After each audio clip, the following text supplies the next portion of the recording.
Grabe. Bagong taon na naman. Bagong simula, bagong adjustment, at syempre mas lalo nakaka-excite bagong mga pangarap na matutupad. And habang nagsisimula itong taon na to, sisimulan natin na ipapakita ko sa inyo ano ang buhay ko sa pang-araw. Ngayon, papunta ko ngayon sa office. First na seasonal OPD ko na ngayong taon na to. Nakaka-excite kasi sabi ko sa post ko nung isang araw, mas lalo ako magsisipag. And nakaka-excite siya kasi mas maraming tao mas matutulungan, mas maraming tao mai-inspire, lalo na yung mga susubaybay sa mga susunod na gagawin namin ng mga videos.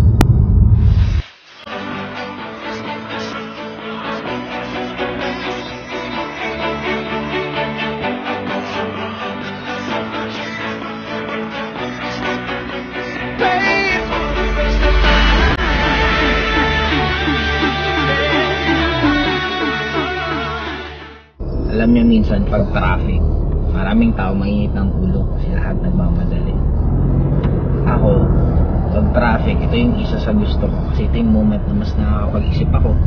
Ito yung moment na nababasa ko minsan yung mga notes na kailangan ko i-remind yung sarili ko. Kaya ang buhay, hindi naman talaga importante kung anong nangyayari sa'yo. Ang importante, ano yung nagiging effect ng mga nangyayari sa'yo. Ano yung magiging changes at ano magiging adjustment mo sa lahat ng mga nangyayari sa'yo. Wala naman talagang masamang araw o magandang araw. Meron lang masamang adjustment at magandang adjustment ng isang tao sa lahat ng nangyayari sa kanya.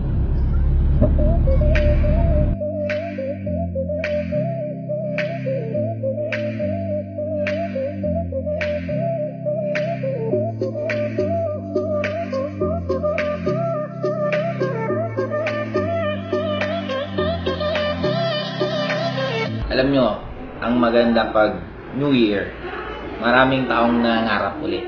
Maraming taong feeling nila, pwede na ulit magbago buhay nila. Pero sa totoo lang, ang pinaka-importante sa lahat, pag nagkaroon ka ng pangarap, huwag mong tantanan na hanggang hindi mo nakukuha yung gusto mo.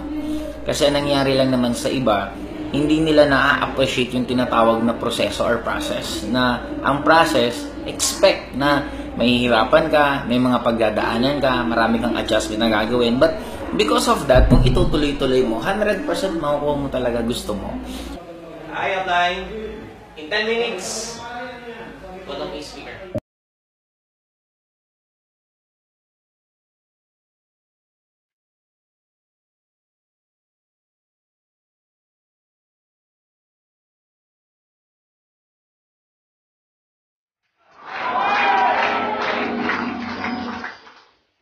Good morning po.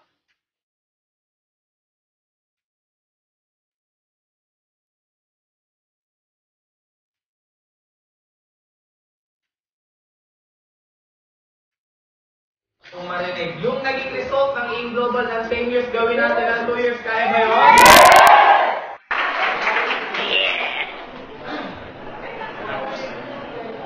Grabe guys, nakakatuwa po kasi first day na hataw ko ngayong 2017 and sobrang pong successful na nangyari. As usual, marami pong taong lalong na-inspire. Kaya para po sa akin, sa ginagawa din namin na video vlog ngayon, this is the first day na ginawa din namin to. And I'm sure, ang dami pong mai-inspire, hindi lang po kung hindi mga networker, kung hindi lahat po ng tao na nangangarap. Yun ang goal po namin, ma-inspire po sila na lalong lumakas loob nila na mangarap palalo at lalong maintindihan nila na marami din pong taong katulad namin nangangarap at nakuha namin. Kaya kung nakuha namin, kaya mo rin makuha lahat ng gusto.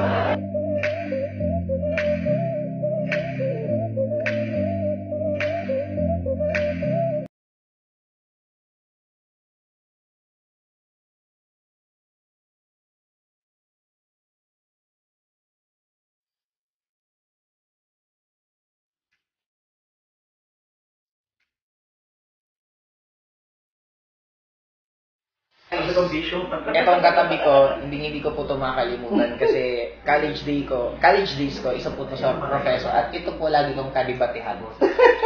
Ever since po hindi po kayo magkaintindihan sa political views, lagi po siyang kabila at lagi ako. Pero hindi okay tayo Okay, nagkakaroon tayo kayo. Si Rondon Ricafort po, ito po magpapatotoo na totoong namamasada ako ng jeep noon. Yes. Wala kasi naniniwala sa akin. Pero pangarap niya talaga maging lusyutan. Yun.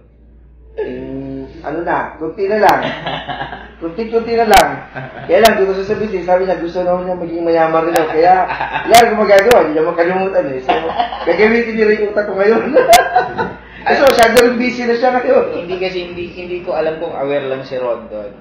Isa sa pinakamalaking stretch na nagawa niya sa akin yung sinama niya ako sa leaders training ni Raul Roque sa Tagaytay. Ang laki nang naging influence sa akin na para mas pwede ka pang mangarap ng mas malaki at ang dami mo pang pwedeng magawa. Kasi isang natutunan ko sa buhay, kung gusto mo pala talagang yumaman at maging successful, dapat lumayo ka sa lugar mo. Kung makapunta ka ng iba't ibang lugar kasi ang daming learnings, ang daming culture na matututunan sa bawat lugar, tapos yung ibang feeling na gano'n. And yung isa din pong nandiyan nakaupo, na gwapo po na galit po yun sa LB. Galit po yun sa LB. Isang Jackie yan. Yan po. Yung nakabag LB, nakasapatos na LB. Yung brief mo ba LB?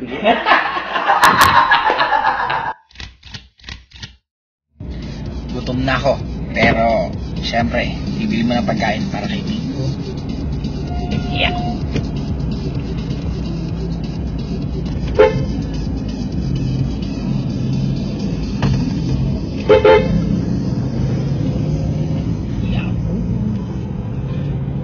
Since nandito ako sa Bicol, kakain ako si pinaka-favorite kong kainang. Punta akong Bix.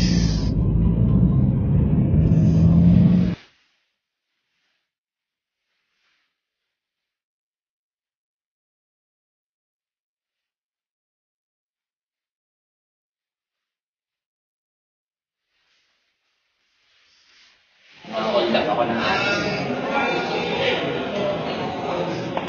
nag-join after 10 years. Okay lang po. Tapos nagpapalibre.